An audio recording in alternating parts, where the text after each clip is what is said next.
Hi friends, ఈరోజు video వచ్చేసి గుత్తొంకాయ curry.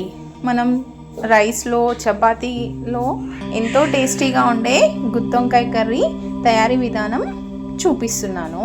ముందుగా స్టవ్ ఆన్ చేసి బాండీలో పల్లీలు వేయించుకోవాలి.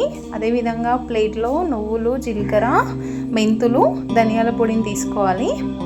అదేవిధంగా 2 ఆనియన్ తీసుకొని సన్నగా కట్ చేసి పెట్టుకొని స్టవ్ మీద బాండి పెట్టి ఆయిల్ వేసుకొని మనం కట్ చేసి పెట్టుకున్న ఆనియన్ ముక్కల్ని వేసి బ్రౌన్ కలర్ వచ్చేంత వరకు బాగా ఫ్రై చేసుకోవాలి.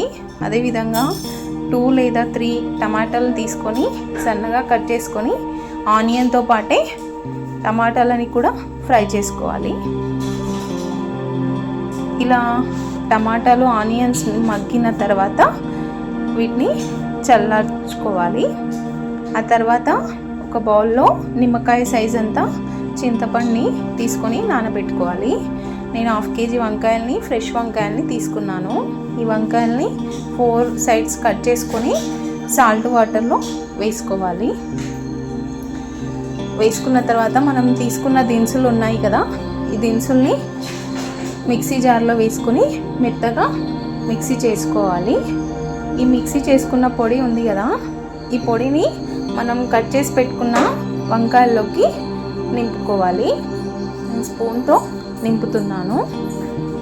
ఇలా ఒక్కొక్కటి ఈ పౌడర్ని నింపిన తర్వాత అన్నీ మనం మిగిలి ఉన్న ఈ పొడి ఉంది కదా, ఈ పొడిలోనే మనం ఫ్రై చేసి పెట్టుకున్న టమాటా ఆనియన్స్ని వేసుకొని అందులో కొంచెం కారం, తగినంత ఉప్పు వేసుకొని మెత్తగా రుబ్బుకోవాలి.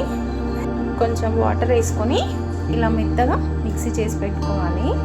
అదే ఫ్రై ప్యాన్లో కొంచెం ఆయిల్ వేసుకొని మనం కట్ చేసి పెట్టుకున్న వంకాయల్లో ఆ పొడిని నింపుకున్నాం కదా, వాటన్నిటిని ఇలా ఆయిల్లో బాగా మగ్గనివ్వాలి. ఒక 5 minutes వరకు మగ్గనిచ్చినాక వీటిని ఒక ప్లేట్లో తీసుకొని పెట్టుకోవాలి. ఇలా ఫ్రై చేసుకోవాలి. ఆ తర్వాత అదే గిన్నెలో ఆయిల్ వేసుకొని మనం పేస్ట్ చేసి పెట్టుకున్న ఆనియన్ పేస్ట్ని ఆయిల్లోకి వేసుకోవాలి. ఇలా వేసుకున్న తర్వాత బాగా పేస్ట్ని బాగా మగ్గనివ్వాలి. ఇలా ఆయిల్ వచ్చేంత వరకు ఆ పేస్ట్ని బాగా మగ్గనించాలి. ఇలా ఆయిల్ వచ్చేసింది కదా అండి, ఆ ఆయిల్లో మనం నిమ్మకాయ లేకపోతే చింతపండు కొంచెం పులుపు కొరికి తీసుకొని దాని యొక్క వాటర్ని మనం వేసుకోవాలి. కొంచెం పులుపు ఎక్కువైతే వాటర్ కలుపుకోవచ్చు.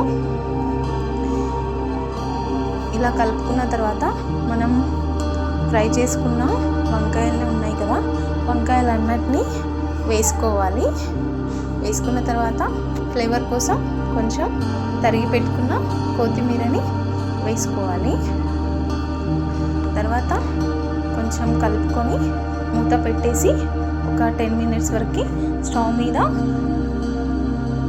చిన్న ఫ్లేమ్లో ఉంచాలి. ఇలా బాగా ఉడుకుతుంది కదా, ఆయిల్ వచ్చేంత వరకు బాగా ఉడికించుకోవాలి. ఎంతో టేస్టీగా ఉండే వంకాయ కర్రీ, గుత్తొంకాయ కర్రీ రెడీ అయిందండి. మీకు ఈ వీడియో నచ్చినట్లయితే సబ్స్క్రైబ్ చేయండి, లైక్ చేయండి, మీ ఫ్రెండ్స్కి షేర్ చేయండి. థ్యాంక్ యూ అండి. Thank you so much.